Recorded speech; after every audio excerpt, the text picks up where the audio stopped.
1, 2, 3. Assalamualaikum warahmatullahi wabarakatuh. Halo semuanya, selamat datang di video presentasi UTS Praktikum Mata Kuliah Arsitektur Komputer. Kami dari kelompok 6 dari kelas TI 2D. Sebelumnya, perkenalkan diri terlebih dahulu. Nama saya M. Wahyu Maulana dengan NIM 25013011049. Saya Melda Sari dengan NIM 25013011059. Dan saya Wika Hidayah dengan NIM 2501301088. Mari kita bahas rancangannya. Ayo. Baik, di video kali ini kami mendapat studi kasus yang sangat menarik, yaitu merancang sebuah PC gaming. Klien kami butuh PC tangguh untuk gaming rata kanan di resolusi 1080 pixel, sekaligus mumpuni untuk live streaming tanpa lag. Nah, kami sedang memilih komponen-komponen terbaik dengan meriset langsung dari marketplace seperti Shopee dan Tokopedia. Mari kita bahas rancangannya. Ayo.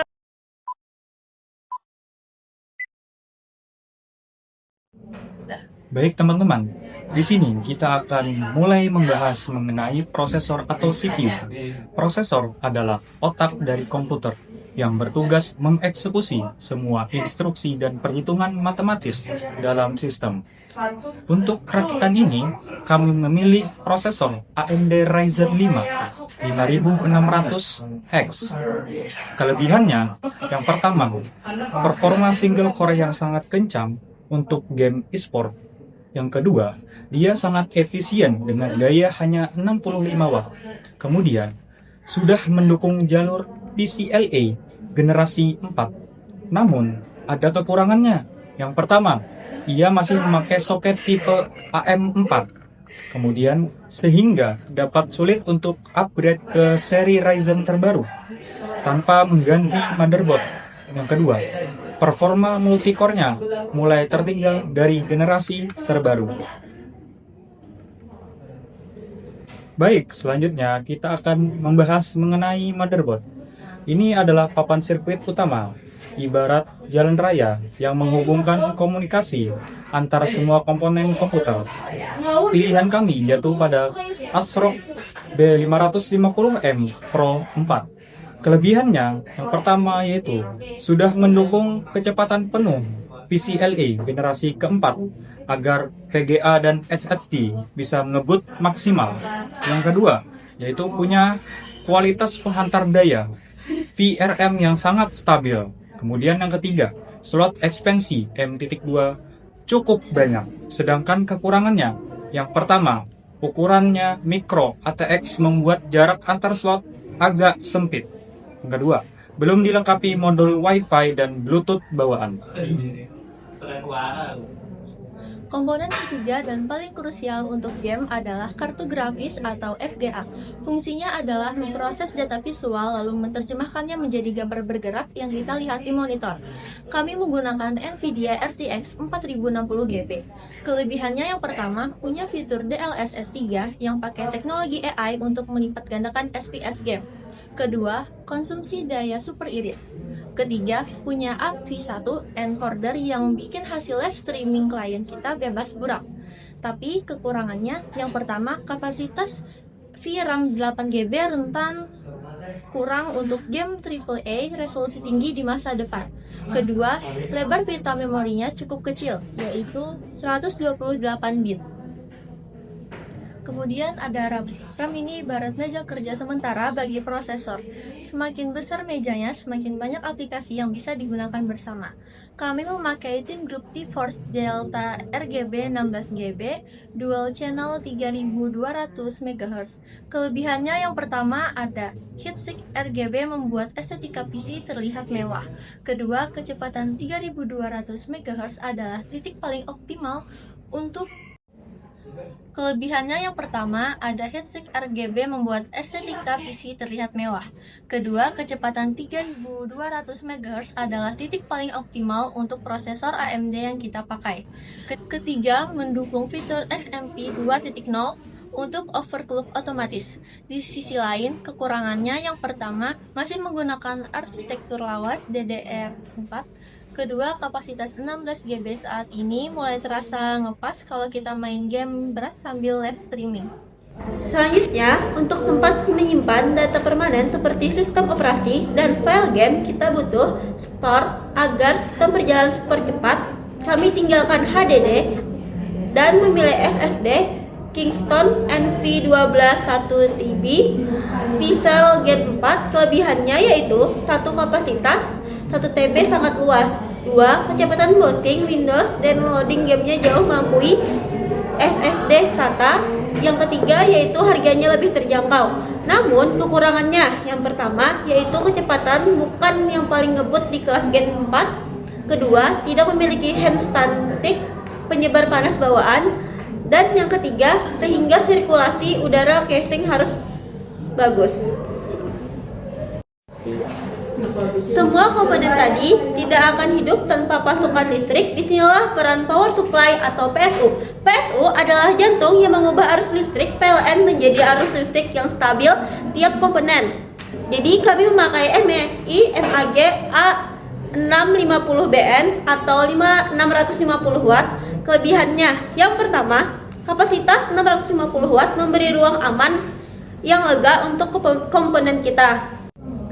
Yang kedua, sertifikasi 80 plus bronze menjamin efisiensi daya.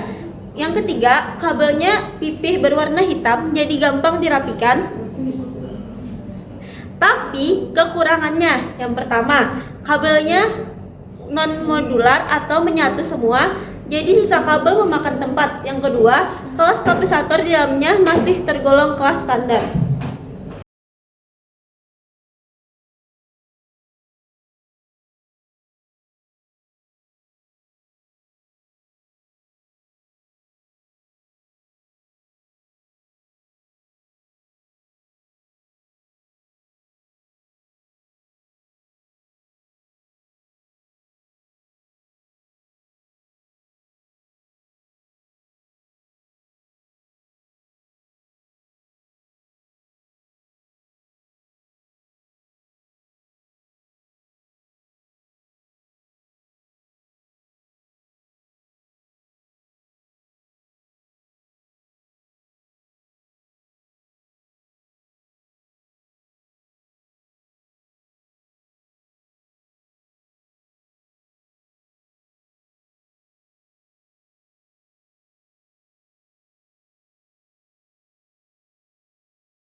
Itulah tadi perencanaan, rincian komponen beserta kelebihannya dan kekurangannya, sekaligus simulasi rakit PC gaming dari kelompok kami. Dengan perpaduan komponen ini, kami yakin klien akan mendapatkan PC gaming dengan performa maksimal sesuai dengan budget yang diinginkan. Semoga presentasi dari kelompok 6 ini mudah dipahami dan bisa menjadi referensi buat teman-teman semuanya. Kami mengucapkan terima kasih banyak kepada Bapak Aidil selaku dosen pengampu pada mata kuliah Arsitektur Komputer. Jangan lupa like, comment, and subscribe serta share video ini sebanyak-banyaknya. Kami akhiri. Wassalamualaikum warahmatullahi wabarakatuh. wabarakatuh. Ayo